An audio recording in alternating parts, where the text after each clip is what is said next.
امروز می‌خوایم راجع به این صحبت کنیم که اصلا این ارزهای دیجیتال چی هستن، چه ویژگی‌هایی دارن و چجوری میتونیم ارزهای دیجیتال رو تهیه کنیم. پس حتما تا آخر این ویدیو همراه من باشید.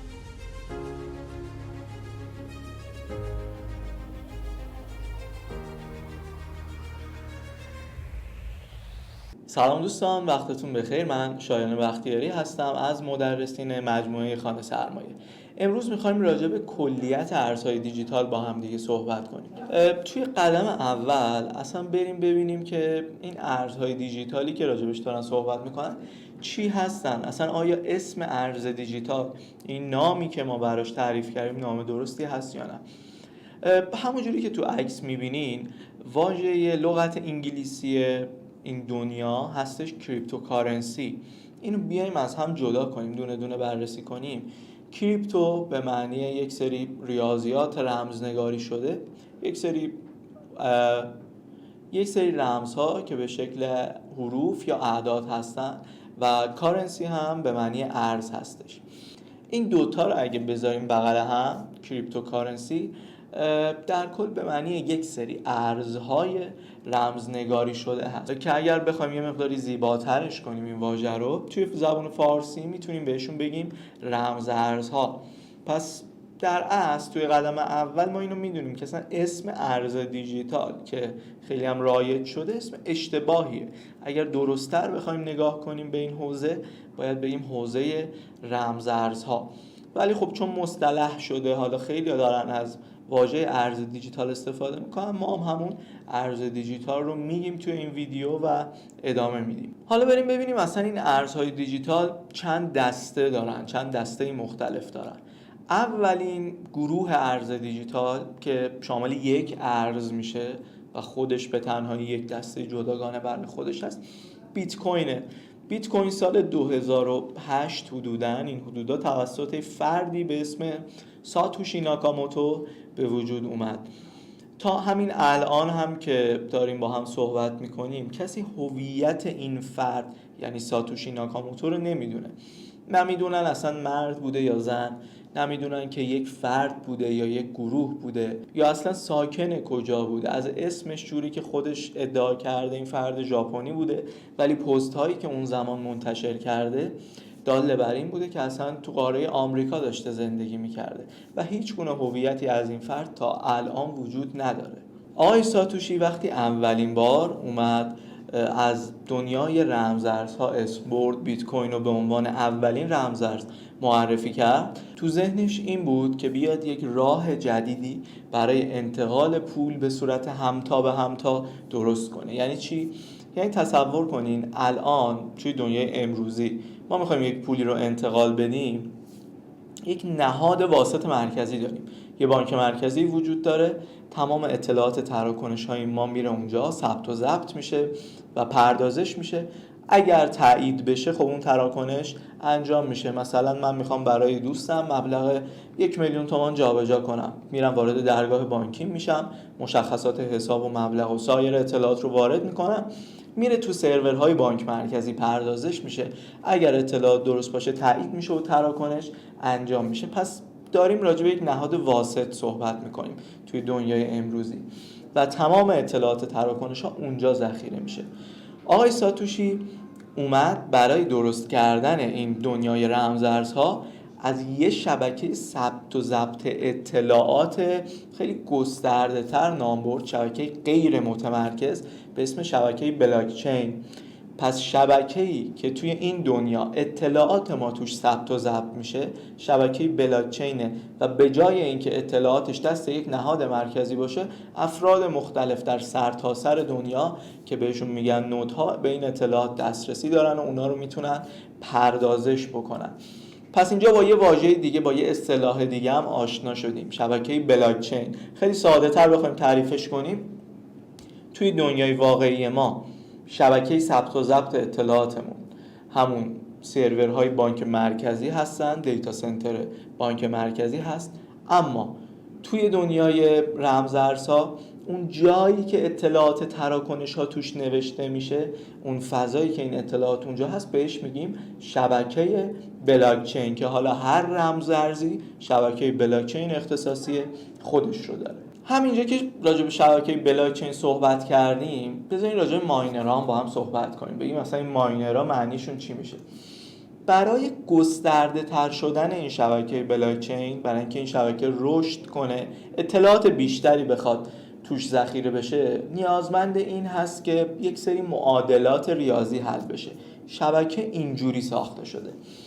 یک سری دستگاه ها هستن که قدرت پردازش بالایی دارن و جی پی یو و سی پی یو خیلی خوبی دارن، میان شروع میکنن کار کردن روی این معادلات ریاضی، اینا رو حل میکنن و این شبکه ثبت و ضبط اطلاعات رو گسترش میدن، تراکنش هایی که توش هست رو تایید میکنن. به این دستگاه ها، به این سخت افزارهایی که دارن این کار رو انجام میدن ما میگیم ماینر، و در اصطلاح این کاری که دارن انجام میدن و بهش میگن ماین کردن. خب طبیعتا اینا محض رضای خدا که کار نمیکنن، یک پاداشی دریافت میکنن که اون پاداش یک مقداری از ارز اون شبکه است. مثلا آقا ما یه دستگاهی داریم داره روی شبکه ثبت و ضبط اطلاعات بیت کوین کار میکنه، یعنی روی شبکه بلاکچینی بیت کوین داره کار میکنه. خیلی خب، پس بیت کوین میاد در ازای کاری که این دستگاه داره براش میکنه یک مقداری از خود ارز بیت کوین بهش پاداش میده. یا ماینر شبکه بلاکچینی اتریوم از ارز اتر پاداش میگیره. کلا بلاکچین هایی که بر اساس پی او وی دارن کار میکنن، پروف آف ورک هستن، از این پاداش ها بهره مند میشن. خب یکم برگردیم عقب‌تر. داشتیم راجع به این صحبت میکردیم که رمز ارزها شامل چند دسته میشن. دسته اول که گفتیم یه دونه ارز توشه و به تنهایی یک گروه، خود بیت کوین بود.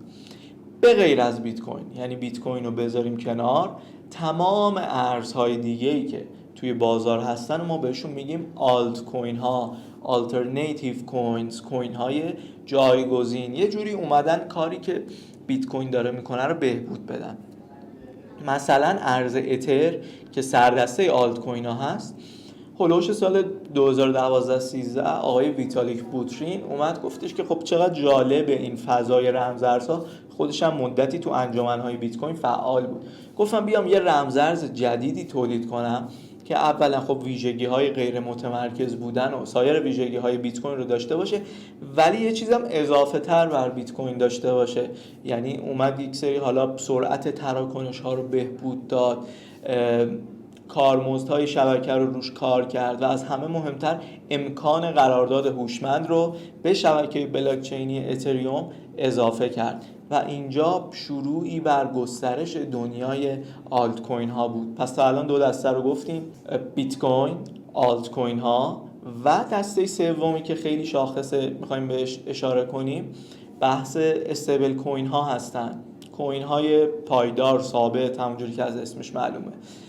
بخوام یه توضیح راجع به اینم بهتون بدم، ببینید بیت کوین تو طول زمان خب قیمتش نوسان داره. مثلا الان قیمت بیت کوین $20,000، فردا میشه $22,000، پس فردا ممکنه بشه $18,000. خب برای نقل و انتقالات یه مقداری مشکل به وجود میاره. اما یک سری ارزها هستن که قیمتشون همیشه ثابته. مثل چی؟ مثل ارز تتر USDT.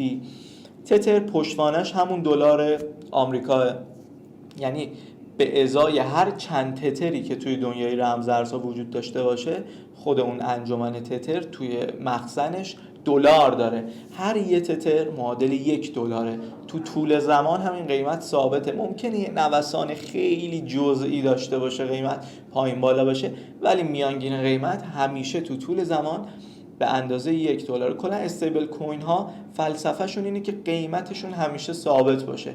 استیبل کوینی که قیمتش از بین بره، مثل UST استیبل کوین لونا که افت شدیدی پیدا کرد، دیگه کلا از زمره استیبل کوین های معتبر خارج میشه. حالا میخوایم بریم ببینیم اصلا بیت کوین رو یا هر ارز دیگه رو تو این دنیا ما میخوایم خریداری کنیم، راه خریدنش چیه؟ ما این که تو ایران هستیم، توی قدم اول باید توی صرافی ایرانی ثبت نام کنیم، اونجا احراز هویت انجام بدیم و در نهایت بریم وارد اون پلتفرم صرافی بشیم و ارزی که میخوایم رو خریداری کنیم. من یه نمونه خیلی سریع بهتون نشون بدم که براتون کامل این قضیه جا بیفته. به طور مثال من الان وارد یکی از صرافی‌های ایرانی میشم. خب به طور مثال اینجا ما الان وارد سایت صرافی آوانتتر شدیم. آدرسش هم این بالا میتونیم ببینید، avanteter.com.